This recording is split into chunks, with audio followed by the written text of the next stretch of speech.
Bam! Yeah. Hold on now. Hold on now.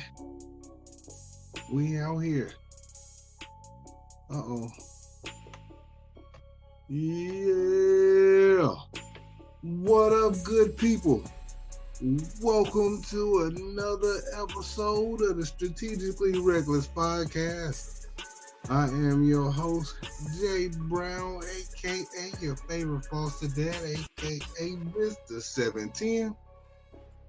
And we are joining you once again. Wow. Man, what up, though? Hey, I want to thank everybody for tuning in via Facebook Live, Instagram Live, YouTube Live, and I want to welcome everybody that might be listening on TikTok. This is brand new for me. Shout out to this TikTok Live. I ain't know it was gonna be a minute before I got there, but I'm here now. We ready to rock and roll. Y'all getting the behind the scenes look at it, but for everybody else, they got a real background other than this green joint. We also want to give a shout out to everybody that's listening via iHeartRadio, Spotify, Apple Podcasts, or wherever it is that you get your podcast. Thank you for tuning in. Thank you. I want to welcome everybody. Shout out to everybody that's tuning in on TikTok. We out here. Y'all dope. But so on tonight's show, we're going to be talking about potty training adventures, funky situations, kneeling at weddings, and we're going to get a little Super Bowl talk in here before we get out of here. You know what I'm saying? Go ahead and tap that screen, hit those likes. I appreciate everybody for tuning in. That is dope.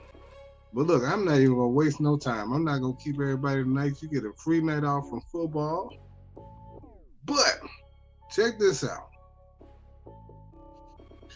Man, oh man, oh man. So I'm a foster parent, right? My wife and I, we foster parents, and we have a 1 and a 2-year-old right now. We got a 1 and 2-year-old, and we've already potty trained the 2-year-old. So we know how this works. We done been here before. We know how the potty train game works. And so this is what happened. So this is not our first set of toddlers. We done had babies before, and we've potty trained them. You know what I'm saying? And so I look at the situation like, all right, we have something that's going to work. We have a method. Potty training boot camp. And when we set the boot camp up, we ready to rock and roll. And potty training boot camp for us is we just going no diaper. We take the diaper off and we bring out the potty and we gonna keep it going. Like when you tell me you gotta go, we gonna send you.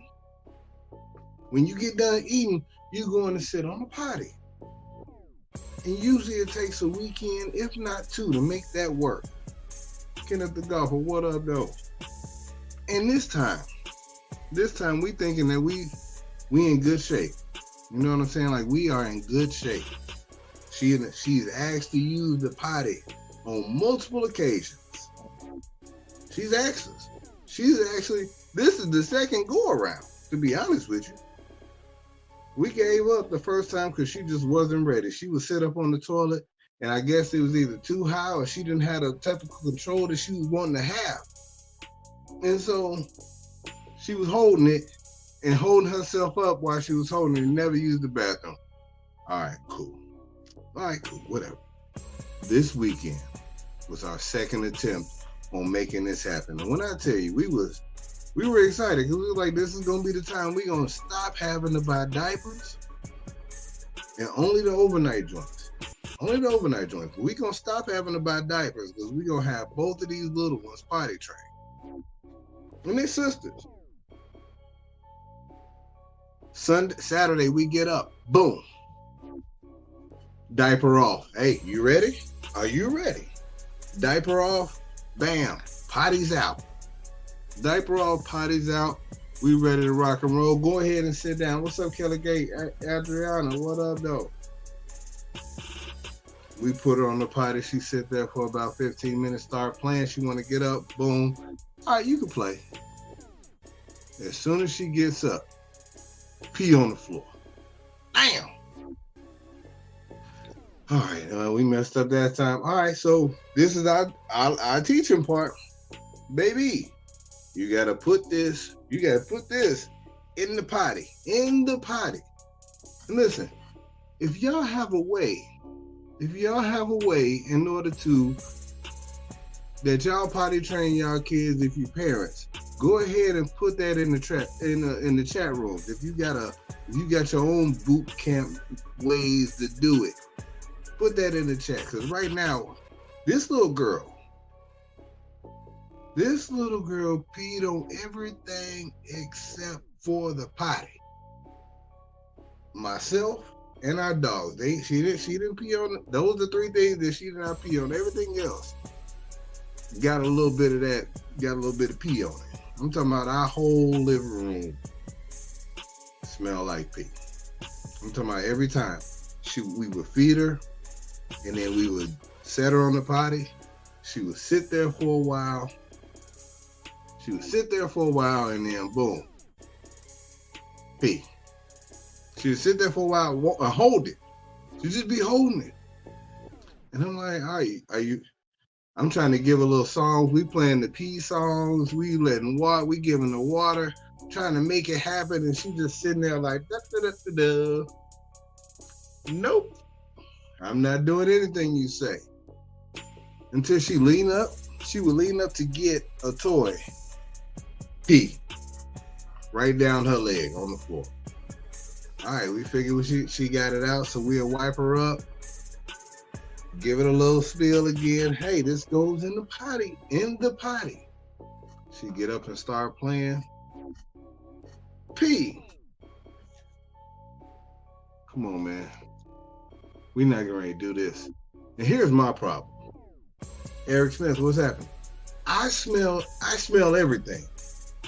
So if there's a little pee in the carpet that we done tried to clean up, but it ain't all the way, because you know how that goes. You done been to somebody's house that smell like pee. whether it was when you was younger or as an adult. You know what I'm talking about. We done seen mattresses that smell like pee. It made me mad. Like, smells ruined my attitude. And at this point, like, we're still like, we got to deploy the potty training tactics. All potty training tactics be deployed. And we're thinking that we're gonna get it.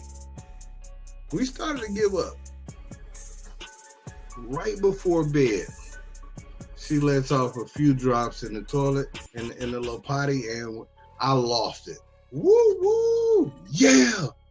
Yeah, let's go get you some candy. We went to the top of the ladder. I might have celebrated too much. Cause I was like, after all of that, I felt like I won. Any of the bowlers in there, look, you go all game and then you finally get a carry. You get a strike to go. You excited. We went all day and we finally got a couple drops in there. I'm like, yo, this happened. Appreciate you, Mark. CP, we done broke through.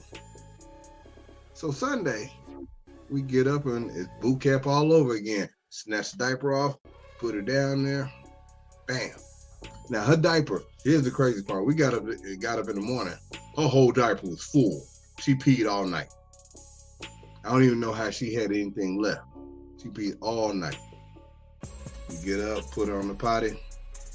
And we gonna be more regimented. Our game plan, be more regimented. And so every 15 minutes, she had to sit on the toilet. But every 16 minutes, she peed. That was the bad part. Soon as she got up, she peed. And we kept her on the toilet one time for about 25, 30 minutes. And she finally dropped the biggest deuce. She dropped a super deuce, right? It smells so bad. And I'm thinking, like, at this point, I'm charged up again. Yeah! Oh, yeah, girl. That's how you do it. That's how you do it. Yeah, go ahead and take some of this candy. You dropped a deuce. I'm so glad. You good job. Good job. Woo, woo. Listen, man, when I tell you, she goes and gets up, start playing while she eating that candy. She's not finished. Now, I made her sit on the toilet for about 5 minutes after she dropped the big deuce. She still sat there for another 5 or 10 minutes. Usually, I just thought she was done. She wasn't done. She wasn't done. She out here dropping loads on the floor. Dropping loads on the floor, like, come on, man. Like, the pee was one thing. They're dropping the whole loads on the floor. That's a whole nother situation, man. And you was just sitting down, like, she would pee and poop on the floor, and the potty is one step away from her. Like, it's right there. What's up, Terry? How you living? I don't understand it. Like, yo, the potty's right here. You know, you just got rewarded. How are you not going back to this well to get some more candy? Like, this is the thought process. You like this candy, don't you? Didn't work. It did not work. And here's the bad part. She won. About 2:30, we threw a diaper on her. We was like, you know what? To hell with all of this. I don't want to clean up no more pee. I change the diaper all day. I guess we gonna have to keep buying diapers for another 2 or 3 months until she figure out that she don't like to have poop and be wet all the time. That was, man, that made for a long weekend. Like, I was tired all weekend. And so she won. That made me mad because I don't like kids to win. I also don't like for my house to be funky. And if it was going to be, this is what it was going to end up being, was funky. If we didn't, if we had just kept going at it. Because she was determined not to poop. She's determined not to poop. Go ahead and drop some likes in there if you've ever had to help potty train a kid and you've done it successfully. Please put how you did it in the chat. Please put how you did it, because we need some help with this one. The first 2 kids we did was easy. One weekend, bam, it was good. I need some help. I'm not afraid to admit that I need some help. Speaking of needing some help, I need some help with this. If there's somebody in your presence who got funky breath, how do you tell them? How do you go about having those uncomfortable conversations with people? Especially when it comes to something that's on their person, whether their shoes stink, or a wig is pushed to the side and not right. Or just somebody's whole body stink. How do you have those conversations? Do you tell them, or do you just laugh at them? Because I was faced with that on Thursday. On Thursday,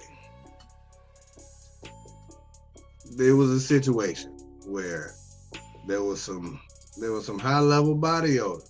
There was some high level body odor, and nobody said anything to this person. Now, the bad thing was, this person, they don't do a whole lot of talking.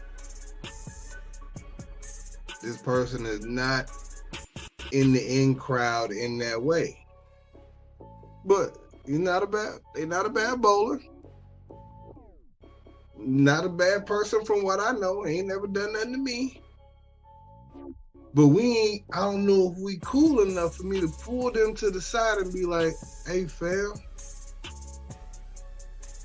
you don't smell good right now, and everybody talking about you. We not that cool. I feel like I'm a cool person, but sometimes it's not the messenger. I mean, it's not the message, it's the messenger. And sometimes it got to come from that person, the person that they rock with. It should come from one of their teammates that if you're not right, they should be able to tell you. Now, at the bowling alley, I've already put up some videos about, hey, if I know that you don't wash your hands, you would not get a 5 or a dap from me. We were at holiday doubles and I dapped somebody on they forearm. And dude looked at me like, what was that? You dirty, cuz. Like, I know this. We was in there. I was handling my business. I went to the sink. You was in there. I saw you. We made eye contact and you just left. You get no dap from me. I don't do the wiener fingers, buddy. You don't get no dap from me. But Buddy was right. Buddy was right this week. This week, and I'm talking about it was a different kind of right. Like when you somebody that can smell everything,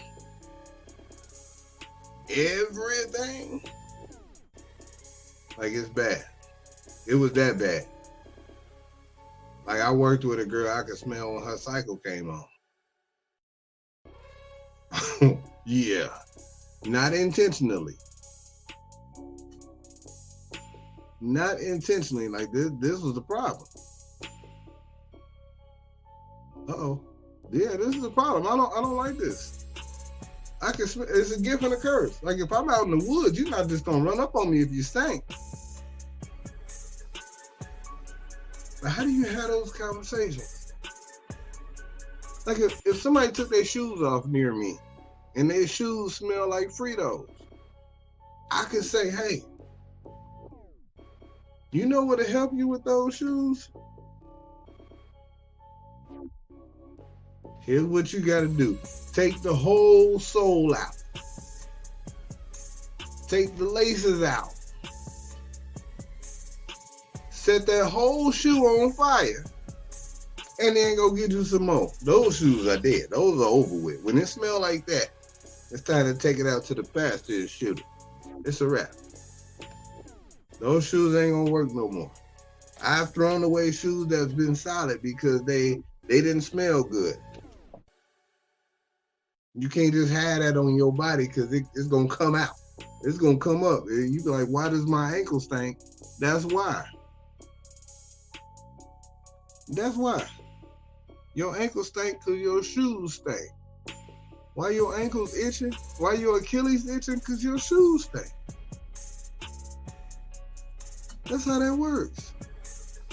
I ain't trying to be no hater, I'm just saying. You can't just be right like that. Everybody, look, it's bad when everybody can smell it, it's rough. It's that rough. What up, Pop? Listen. But yeah, how do y'all have those type of conversations when it comes down to, hey, appreciate the like OG Red Shark. Like when somebody smells that bad, and you gotta be the one to say, hey, come here, fam.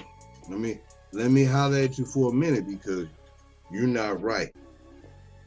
You're not right. Shout out to everybody tuning in on TikTok. Y'all getting behind the scenes of the Strategically Reckless podcast recording. This is what you're able to see while you got the green screen back here. The people on Instagram Live, Facebook Live, YouTube Live, they all getting the background, the Strategically Reckless background. But I appreciate everybody for tuning in. This is what we're going to do on Mondays. On Wednesdays, we'll be live bowling. On Thursdays, we'll probably be live bowling. Chaka-cow.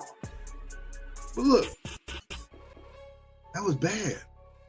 It was that bad. It was so bad that there was somebody talking about it today and wondering why there was not a conversation that was had amongst family. I mean, let me ask you this. If Mike Tyson was your friend and he didn't smell good, would you tell him? Would you tell Mike? Hey, Mike. Fam, let me holler at you for a minute. Now, you're not going to like this, but I'm trying to help you. You stink today. You're a little rough today. What up, Maria? How you living? What's up, Carmelita? And so that's rough. That's real. That's rough. Another thing that was rough. You know what? I'm kind of interested to hear how this whole thing gets taken, but at the same time, knowing what I know about how this comedian, like this is the year of comedians airing out beefs and struggles and stuff like that. And last week, Corey Holcomb he was talking about his daughter. Corey Holcomb was talking about his daughter, and the way he was talking about her to the co-host was pretty rough. It was stuff that I would never say about any of these kids that we've had come up in here, regardless of, and it doesn't matter what I feel about them. I just couldn't see myself saying such things. I'm talking about, hey, my daughter ain't shit, and this and that, or my daughter don't, she don't deserve, she don't know nothing, she just like her mama, and this and that. Like, wow. And that's heavy now. That's pretty heavy. And so, I guess he got a lot of backlash from it, and there was a time in which, all right, he was proud of her, but at the same time, like when you have a scenario in which you have you got a platform, but you're talking about your family and stuff like that. Like, people look at, hey, where were you when she was getting all this parenting that you don't necessarily approve of? And you can blame the mom, but you also got to make better decisions on what to do with your ding-a-ling. I mean, she could be a funky whatever now, but at that time, she wasn't. And you raw dogged it. So you can't be too mad. You can't be too mad at how this all turned out, because this is what you set yourself up for. This is what you've created. And so there's a responsibility that you have in helping to raise these kids. Like, as a foster parent, I look at a lot of these kids that, it's like, yo, when we get them, we have no idea. Most of the time, we don't know a whole lot about either one of their parents, whether it's their mama or their daddy or what's in there. But what we do know is that something ain't happened correctly in order to have these kids get these kids put in foster care. Come on now. But for him to talk about his daughter in that way was crazy to me, because I don't know, it's weird. It's weird. I've heard some rough things come from my mama. My dad has never said anything reckless or out the way to her. He's always been the encouraging one. But my mom's ain't never go that far as where Corey Holcomb went, as far as talking about his daughter. Some of these parents or some of these foster kids now, I feel like they might not say it out loud, or if they do, we don't be there to hear it. But at the same time, when they have their actions saying that we don't care that much, especially if they don't call, they don't text, they don't check in on them or anything like that. Like, these things need to happen. Otherwise, it's like, what are you doing? Are you even trying to get them back? Or is this just an extended babysitting situation that you have where you still trying to, like, I'm gonna try to be in my kid's life, but only when it's convenient for me. Only during holidays, only during birthdays and stuff like that, in which I can look good and show up with some gifts so that they can, so you can see that daddy loves you. That's wild to me. But I've seen some things. I've seen the son and the father get to fighting at the gym over basketball. I was distraught. I had zero idea on what to do with that. All I know is I've never thought to buck up at my father for any reason. I've never had that thought process to buck up at my dad. I've been taller than my dad for a long time and never had a thought process to buck up at him. But to see it happen, I'm sitting there like, this is what y'all doing?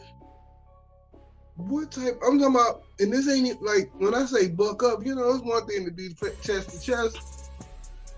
It's another thing to be out here. It's another thing to be out here throwing punches in public. Come on, man. There's plenty of TikTok videos where you see, hey, I'm going to show you a lesson. I'm going to show you a lesson. And then the son, just pick up the daddy and slam them on the table. I don't know, at that point, I tell you this. If one of these kids felt like they could swing on me, I gotta win. As a father, you gotta win. It ain't no letting the kid win, because at that point they can't tell you nothing. And then now it's two adults, it's two grown men in the house. You can't lose to your son or any younger male that you taking care of, because at that point you gotta move. It sounds crazy, but at the same time, I just don't see a scenario in which you can tell your kid or your son at this point, hey, go take that trash out. And if he was like, nah, what you gonna say? Take that trash out before I whoop you? No, Dad, I beat your ass again.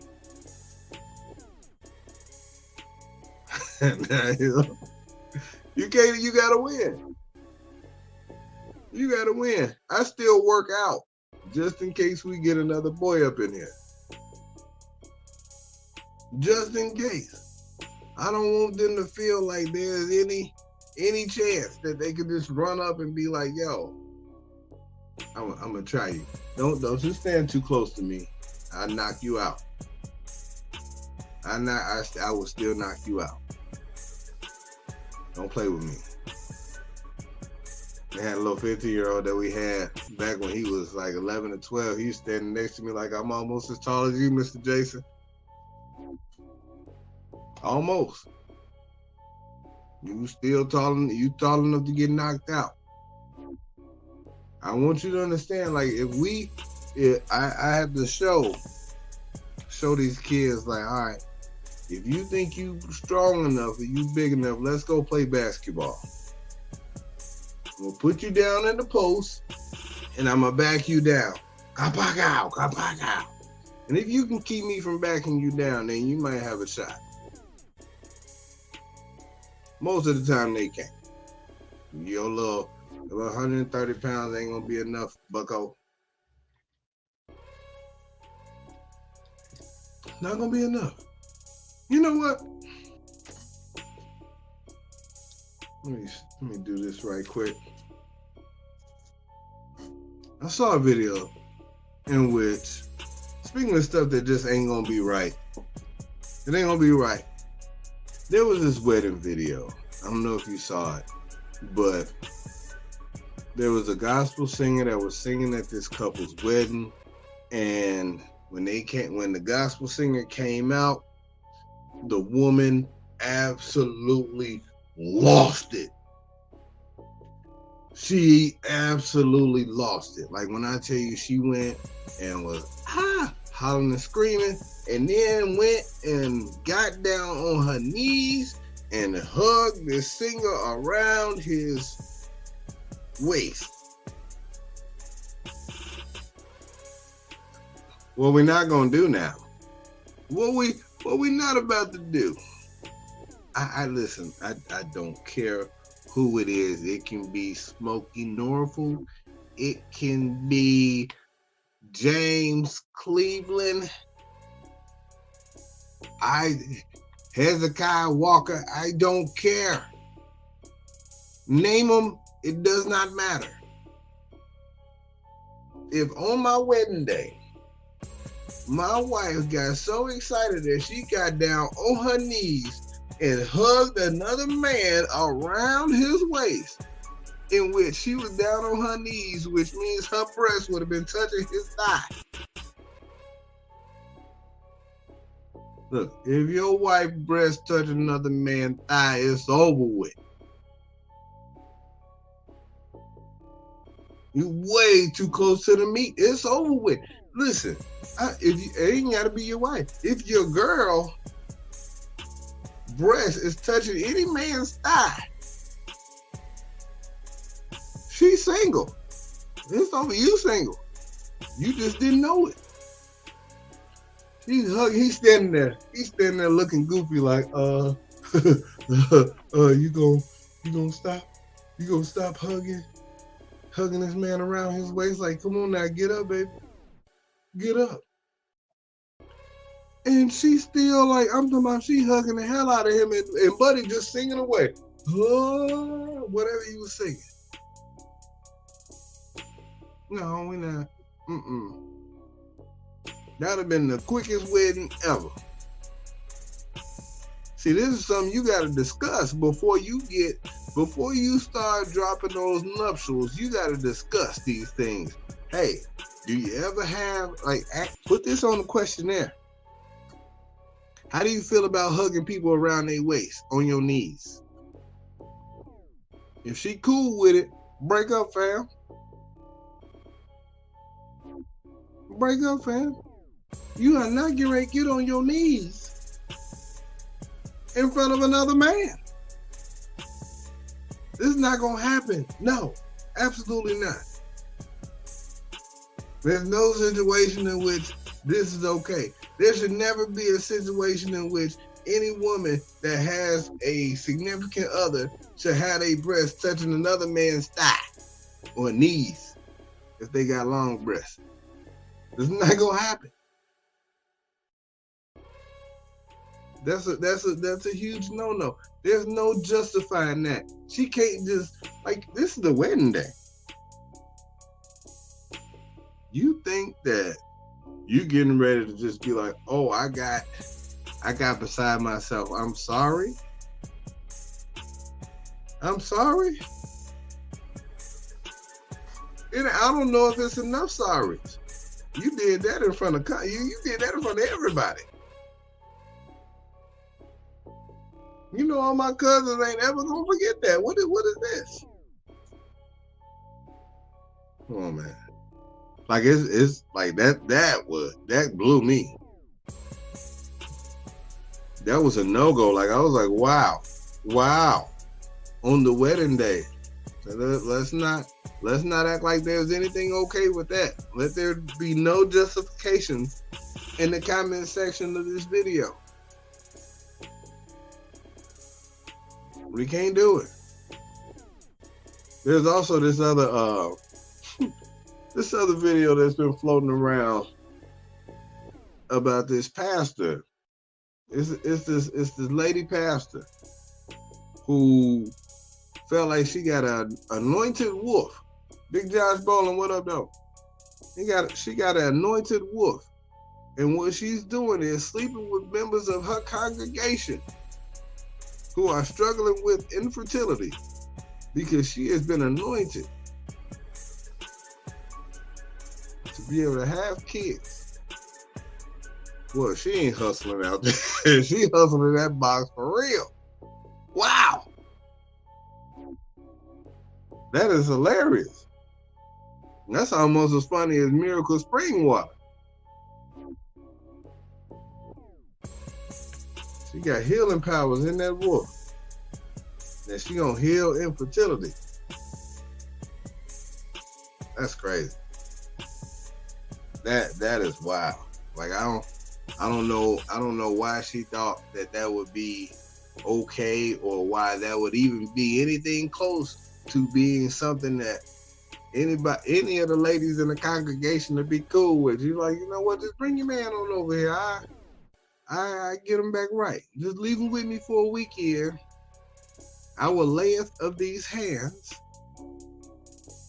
I will layeth of this box upon his, and you gonna be able to have a kid after I get him tuned up right. Come on, Pastor Veronica.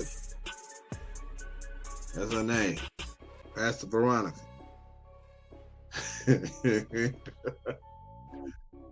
Yo, people out here doing the most. I don't know about any of that. Like that's very worrisome that you out here using the pulpit to hustle that box. You shouldn't do these things. You're giving the church a bad name. Deion Coles wanted to know where that church was and if they was accepting any more members. But there was some, that was crazy, and there was some other crazy stuff in the news in which, I hate to repeat anything that Candace Owens has to say, right? She's not one of those people that says anything that I agree with, but at the same time, she kind of pissed me off a little bit when she made the comment on some show about there being if there was a woman pilot on a plane that she was getting ready to take off from, what up, bro? If there was a lady pilot that she would not want to take that flight because she would feel like that lady was not qualified, like she was part of the DEI program. What's up, Dad? Like, what do you? All right, Candace Owens, and the people that she was talking to was like, you know what? I hate to say that, like, or they played the clip and then they were like, I hate to say that, but here's what I don't want to have happen. I don't want to I would feel a certain kind of way if a black guy was a pilot on the plane, because I would feel like he wasn't qualified. Appreciate those likes, bro. I would feel like the black person wasn't qualified. Just give me my strong-jawed white guy, my strong-jawed white pilot, so I could feel more comfortable. And I listened to the video and I was thinking to myself, like, I don't know if I've ever gotten on a plane and thought to myself, this person, whether it was man, woman, black, white, Hispanic, Asian, or whatever, is not qualified to fly this plane wherever it is that we're going. That this person, black, white, or whatever, man or woman, was like, they didn't pass everything that they needed to pass in order to be able to get their pilot's license to fly the damn plane. Because here's what I do know, is that any of the shareholders for any of these airlines, I don't give a damn if it's Delta, Spirit, Frontier, Alaska Airlines, where the doors be falling off of their planes, Korean Air, it does not matter. The last thing that they want to have happen in any situation is for the plane to not finish like it's supposed to. The flights are supposed to finish correctly. Everything is supposed to go well, and they're not going to put Jason Dan Brown in the damn cockpit and be like, hey, you got your driver's license? What you doing on Friday? You want to fly a plane? That shit's not going to happen. And so for them to think that any of these airlines will put unqualified people in a cockpit and take the chance of 100 or 200 people not getting to their destination as planned is a 100% a no-go. That is crazy. But what you can't say is, oh, I'm not racist and I'm not that kind of person, so I don't want you to think that I'm that kind of person. But if I saw a black person in the cockpit, I would feel like he wasn't qualified. But I'm not racist. You have lost your mind if you're going to let that stuff come out of your mouth and think that somebody's not going to feel like you're not racist, that you're, hey, no, there's no way this person can be racist. He's well within his rights to feel like any black person, just by looking at him, is not qualified. I should question those credentials because this person is fat. Are you kidding me? Because he doesn't have a square chin, he might not be able to make this plane take off and land like it's supposed to. What are we questioning? Come on, man, like that is wild to me. That they just pulling folks off the streets and put them in the cockpit. Hey, what size suit you wear? All right, bet. What hat you think you could get your head in this hat? All right, cool. Go ahead and put your head in this little hat and you know how to drive? All right. Yeah, I got this plane that you could drive, that you could fly. Like, that's not how this works. You need like thousands of hours before you even before you get behind the little steering wheel of a plane, before you even get higher. Like, you need thousands and thousands of hours. There's not no weekend course that you can just take at ITT Tech or DeVry and think you can just hop behind the wheel of a plane. Hell, you will get fired up. You will get fined in a different kind of way, even if you are out here flying in a damn crop duster without a particular license, let alone any type of passenger plane. Come on, man, let's not be foolish here. And you think the airline's gonna risk? Like, they might not give a damn about the people that's on the plane, but they care about the money that they make when the plane take off and land. That part I know. That part I am 100% sure of. So if you feel like any of these airlines gonna be like, hey, you know what? I know that Jamal done been in all kinds of flight schools and this and that, but he ain't qualified. Let him fly anyway. Nah, that's not how this works. That's not how this works. Man, I was so mad about that because I'm looking at dude like, and then you want to tell me that you're not racist? Oh, yes, you are. Yes, that's what that means. Because what's not going to happen is, I mean, you see plenty of times in which, and you hear these stories about, I interviewed a veterinarian and she has her own practice, and she's had times in which she's walked into the room in order to help out somebody with their sick animal. And they was like, hey, can you get the doctor? She was like, I am the doctor. The doctor. This is my practice. Oh, yeah, but is there a dude available to help me with my problem with my dog? And I'm looking at like, you can leave. Why do you feel like I'm not qualified to do this? Like, this whole building is me. Why would you feel like I'm not qualified? Because of what I look like? You know what? Eat a sack of baby armpits. If I wasn't on TikTok, I don't know how much the cussing that they allowed me to do before I started getting flagged. So I've been chilling a little bit. But y'all know what I mean. Like, this is crazy. This is crazy that people actually had these thought processes, or when a black doctor walks into a room, they like, hey, what are you doing? You're not the doctor. No, yes, hell I am.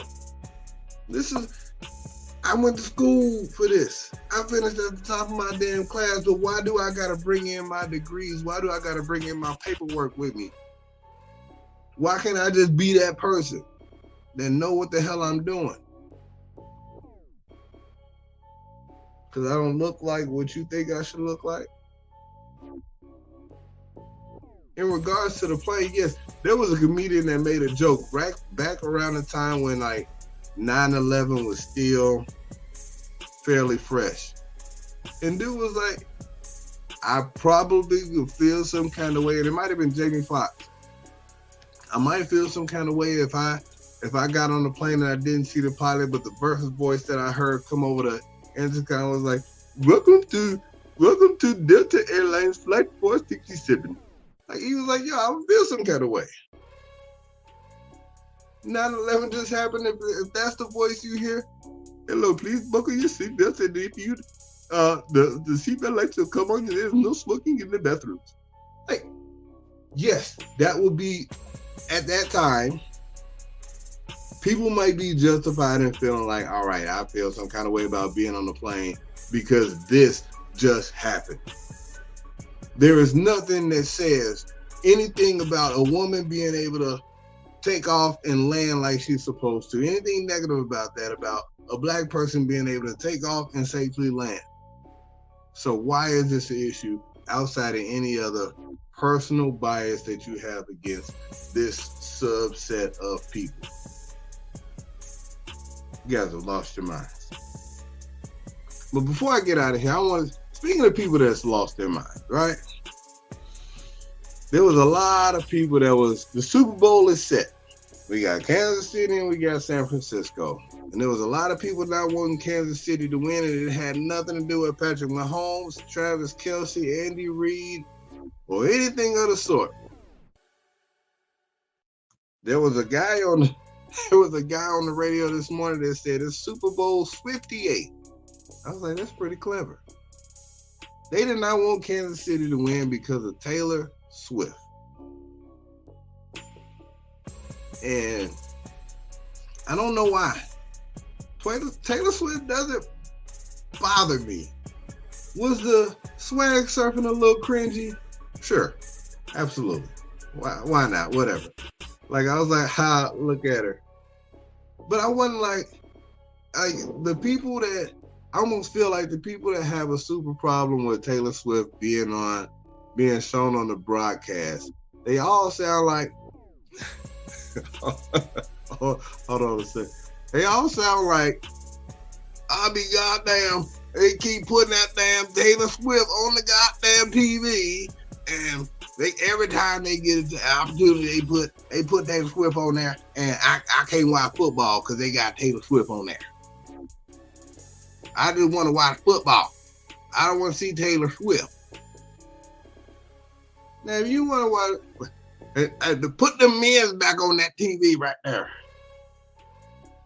I'm glad that damn Taylor Swift ain't dating nobody from Alabama, because I want to roll Tide without no damn Taylor Swift. Hey, man. They showed Taylor Swift like 3 times in 3 hours. It's okay. You're not missing nothing. What you want to look at when they are not in the middle of a play. Patrick Mahomes dropped back to pass. Look at Taylor Swift. And then you miss a whole damn play. Like, that's not how this works, Ricky Morgan. What's happening? That's not how this whole thing works. Like, it's people that get paid a whole lot of money to keep a broadcast lively. And if they feel like they can hold on to a whole bunch of viewers by showing Taylor Swift or that thought process that, hey, at some point in time, in between plays, after a touchdown, before a kickoff, coming back or whatever, that they want to cha-cha to a Taylor Swift, okay. That's them. As long as I'm not missing no plays because of her. I don't care. She doesn't bother me in that way. I don't know why it bothers people in that way. And now I'm not a Swiftie. I'm not in the Beehive. I'm not part of the Navy.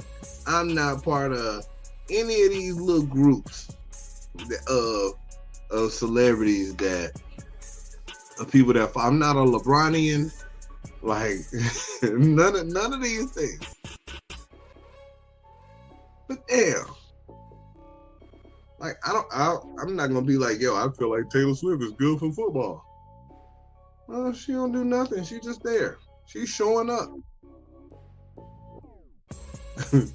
she trying to beat Travis Kelce's Coretta.